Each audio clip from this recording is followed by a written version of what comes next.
Swastiastu. Perkenalkan, nama saya Niko Mangtriska Lestari dengan NIM akhir 1148. Pada kesempatan kali ini, saya akan membahas mengenai UTS Agama Hindu.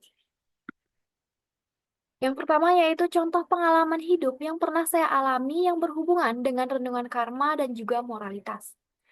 Adapun salah satu kejadian yang pernah saya alami yang berkaitan dengan karma dan juga moralitas, yaitu beberapa waktu lalu saya pernah menunda-nunda tugas yang seharusnya bisa saya selesaikan lebih awal. Saya lebih memilih bermalas-malasan dan beralasan bahwa masih ada waktu. Akibatnya, saya harus begadang dan mengerjakan tugas dengan terburu-buru dengan hasil yang kurang maksimal. Dari pengalaman itu, saya menyadari bahwa sikap yang malas dan tidak bertanggung jawab akan membawa akibat yang sepadan. Sejak saat itu, saya mulai belajar untuk lebih disiplin dan menghargai waktu, karena apa yang kita tanam itulah yang akan kita tuai, sesuai dengan renungan karma dan juga moralitas. Selanjutnya yaitu ada tahapan-tahapan Astanga Yoga. Astanga Yoga adalah 8 tahapan yoga agar mencapai kedamaian batin. Adapun tahapan-tahapan tersebut diantaranya, yang pertama yaitu ada yama, yaitu pengendalian diri, niyama, disiplin pribadi, asana, yaitu postur tubuh yang nyaman dan stabil, dan pranayama, yaitu pengaturan nafas untuk mengendalikan energi, uh, pratyahara yaitu mengendalikan panca indera, dharana yaitu konsentrasi pada satu titik atau objek, dan dhyana yaitu meditasi mendalam dan berkesinambungan. Serta yang terakhir yaitu samedhi, yaitu penyatuan dengan Tuhan atau tingkat kesadaran tertinggi. Selanjutnya yaitu contoh dalam kehidupan sehari-hari mengenai pengembangan kasih dengan mengikuti kebenaran. Di sini saya akan membahas dua contoh. Yang pertama yaitu bersikap jujur dalam segala hal. Kebenaran adalah dasar dari kasih. Dalam kehidupan sehari-hari, berkata jujur walaupun sulit adalah bentuk penghormatan terhadap Tuhan. Misalnya, ketika kita melakukan kesalahan, mengakuinya dengan jujur menunjukkan integritas dan kasih kepada sesama. Contoh yang kedua yaitu menolong tanpa pamrih. Ketika kita membantu orang lain tanpa mengharapkan imbalan, kita sedang menunjukkan kasih yang tulus. Jika bantuan itu diberikan dengan niat yang benar dan tidak dilandasi kepentingan pribadi, maka itu adalah contoh kasih yang didasari oleh kebenaran. Selanjutnya yaitu contoh pengalaman hidup yang pernah saya alami yang berhubungan dengan renungan karma dan juga moralitas. Jadi saat saya SMA, saya pernah berjanji untuk membantu teman satu kelompok dalam mengerjakan tugas. Akan tetapi, saya malah abaikan karena terlalu sibuk bermain game. Pada akhirnya, dia mengerjakan tugas tersebut sendiri sampai larut malam.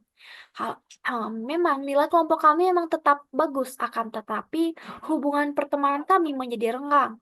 Saya saya merasa bersalah karena hal tersebut. Dari situ, saya belajar bahwa tanggung jawab itu bukan hanya semata-mata soal hasil, akan tetapi soal kejujuran dan juga kepedulian. Saya menuai apa yang saya tanam, yaitu rasa bersalah dan kehilangan kepercayaan. Sejak saat itu, saya berusaha lebih menghargai komitmen karena setiap tindakan ada akibatnya. Selanjutnya yaitu tahapan-tahapan meditasi Hindu. Yang pertama yaitu cuci muka, tangan, kaki, atau mandi. Hal ini bertujuan untuk membersihkan diri sebagai simbol kesucian sebelum bermeditasi. Langkah yang kedua yaitu duduk di atas alas. Hal ini bertujuan untuk menjaga kenyamanan dan energi tubuh agar tetap stabil. Yang ketiga yaitu punggung tegak. Hal ini dilakukan agar melancarkan aliran energi dan menjaga fokus. Yang keempat yaitu tangan rileks di pangkuan. Hal ini untuk menenangkan pikiran dan posisi agar siap bermeditasi. Yang kelima yaitu pejamkan mata dan tenangkan pikiran. Hal ini berfungsi untuk mengarahkan perhatian kita ke dalam diri. Yang terakhir yaitu ucapkan mantra. Mantra yaitu menguatkan konsentrasi dan menyucikan pikiran. Selanjutnya yaitu mengapa awatara kebanyakan berasal dari Dewa Wisnu dan bagaimana kita bisa berperan seperti awatara dalam kehidupan sehari-hari. Jadi, dalam agama Hindu, Dewa Wisnu dikenal sebagai dewa pemelihara atau stiti. Seperti dalam Trimurti, Brahma sebagai pencipta, Wisnu pemelihara, dan Siwa pelebur. Jadi tugas utama dari Dewa Wisnu adalah memelihara dan menegakkan dharma atau kebenaran saat dunia dilanda kekacauan, kejahatan, atau ketidakseimbangan moral.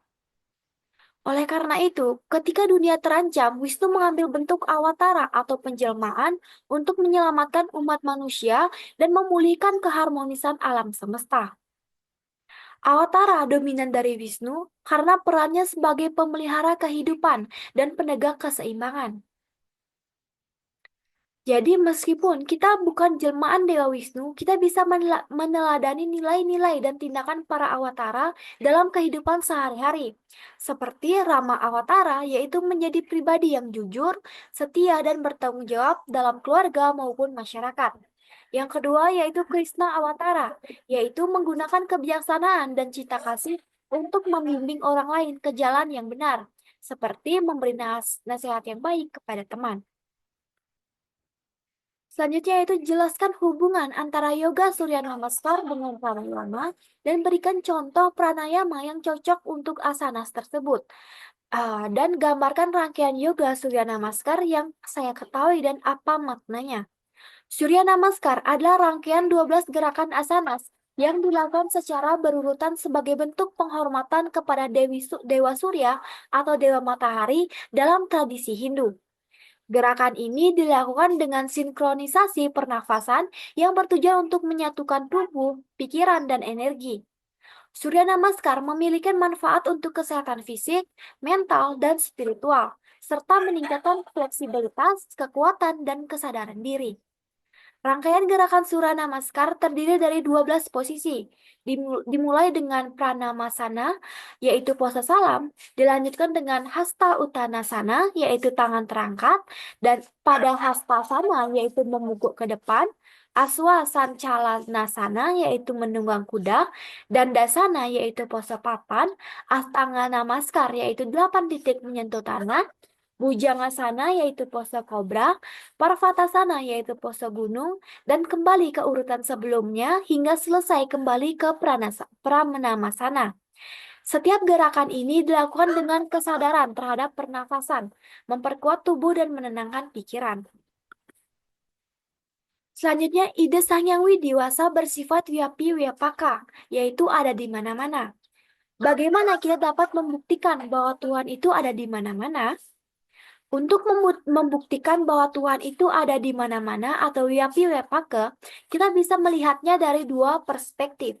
Yang pertama yaitu melalui alam semesta atau makrokosmos. Yang kedua yaitu melalui kehidupan sehari-hari atau mikrokosmos. Melalui alam semesta atau makrokosmos, yaitu segala yang ada di alam semesta, baik itu bumi, langit, gunung, laut, maupun planet-planet adalah ciptaan Tuhan. Alam semesta ini berfungsi dengan keteraturan dan hukum-hukum alam yang begitu sempurna, yang menunjukkan adanya kekuatan yang lebih besar di baliknya. Keajaiban dan keseimbangan alam bisa dipandang sebagai manifestasi dari Tuhan yang ada di mana-mana. Yang kedua yaitu melalui kehidupan sehari-hari atau mikrokosmos. Tuhan juga hadir dalam diri setiap makhluk hidup, termasuk manusia, hewan, dan tumbuhan. Dalam ajaran Hindu, tubuh dan pikiran manusia dianggap sebagai tempat kediaman Tuhan. Dan dengan mengenali diri kita, kita mengenal Tuhan yang ada dalam diri kita.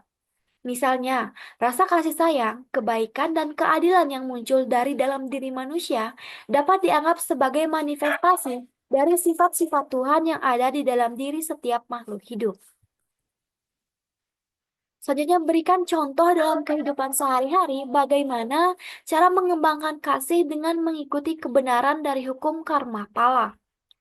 Salah satu contohnya yaitu misalnya beberapa waktu lalu saya membantu tetangga yang sedang kesulitan membawa barang berat tanpa mengharapkan imbalan. Tindakan ini menunjukkan kasih sayang dan kebaikan hati yang menciptakan karma positif. Sebagai hasilnya, saya mungkin akan mendapatkan bantuan dari orang lain di masa depan atau merasa lebih bahagia dan damai karena telah berbuat baik. Selanjutnya yaitu jelaskan mengapa yoga asanas penting untuk meditasi.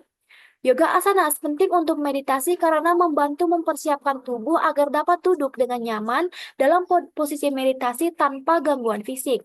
Dengan melakukan asanas, tubuh menjadi lebih fleksibel, mengurangi ketegangan, dan memungkinkan aliran energi atau prana berjalan lancar.